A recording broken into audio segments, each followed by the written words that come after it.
The Gospel of the Lord.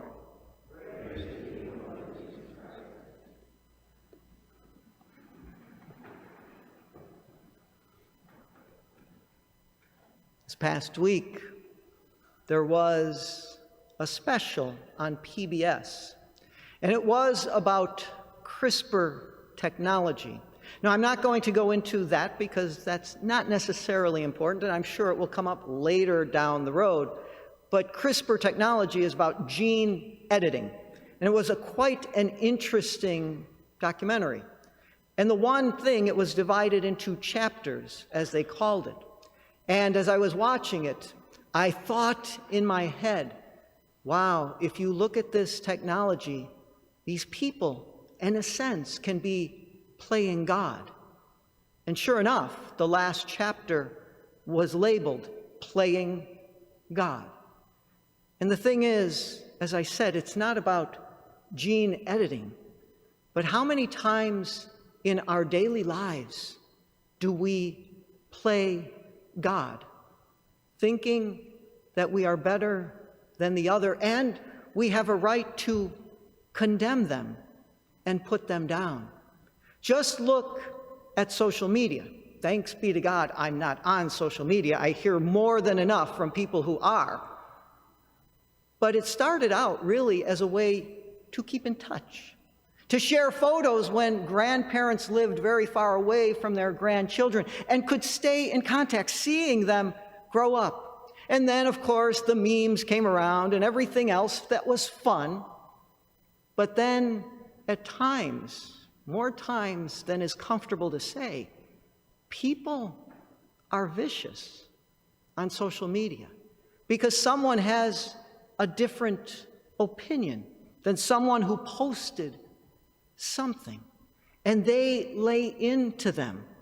And all the other then sometimes tries to do is maybe put across their opinion. I'm not saying you have to agree with me.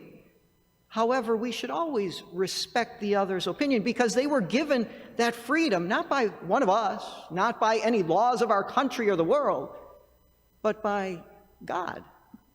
That's what free will is about. But we still seem to, like it said in that first reading from Sirach, choose wrath and anger, even though they're hateful things, because we seem to like to put people down. And I will not simply say it's people. There are some things I've seen recently from priests as well, basically saying that someone is not Catholic if they do this. And I will tell you that just because someone does something or does this, it does not take away the indelible mark that we call it that was gifted to us when we were baptized. It is a gift given from God, and it's a gift only God can take away. Not the words of another, not their opinions either. But we still get into those arguments and those fights. It's almost as if we're playing God and we say we're better. And it's not a God that we celebrate here every week, because the God that we celebrate here is one who comes down to us, kneels in front of us, washes our feet, suffers and dies for us. It's not a God that points a finger down and says, you are doing this wrong. No, that's not the God we hear about. The God of mercy, the God of love, the God of compassion and kindness. And if we're going to play God, wherever it may be, no matter what media we use, then we should play that God, the God who loves, the God who suffers, the God who gives life to others, because he does love us. That's what we should do. But we're just becoming more and more divided. And maybe it is because we love it. Wrath and anger, we love them even though they're hateful things, because it makes us look better than the other. But sadly, it doesn't. It may make in this world, the eyes of this world, better. But in the eyes of God, it just shows that children are fighting with one another. No one's listening to the other. No one seems to care about the other, only themselves and their opinion.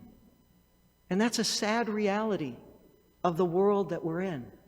It's sad that something that was brought to us to be used to see children growing up, to share something that's funny, to give people a lift to a day, could be used in such a vicious way. Why do people want to do hateful things? Wrath and anger are hateful things. And it says only the sinner would want to embrace them. So if we're doing that, then we're admitting we're the sinner. We want to be hateful. We want to be angry. We want to have our wrath come down. But why? Are we just playing God? Thinking that that's who God really is? Because I will tell you, in the coming weeks, especially ahead, as we're entering into an election season that seemed to be going on for the last 3 years, people will be even more vicious. They will be hateful. They will be despicable. They will be very hurtful. But it doesn't mean that we have to respond in kind. If we want to use any form of media, if we want to share something with one another, why don't we play God and be kind to them? Why don't we play God and show them love? Why don't we play God and extend an olive branch in peace? Because that's the God we have heard about in the proclamation of the Word. That's the God that we are going to receive from this altar in a few moments. That's the God we should want to become more alike, because that's who we celebrate. That's the God that gives us life in Jesus Christ. So let us let go of wrath and anger simply because they are hateful things. And we do not believe in a God that hates. We only believe in God that is love, pure, unconditional, limitless, selfless love. That's who we should want to be like.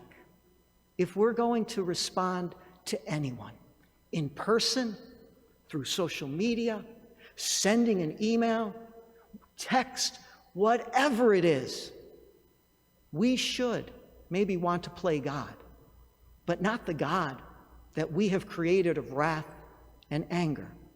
The God that is Jesus Christ, the God of love that we celebrate, because his love gives us life, life everlasting.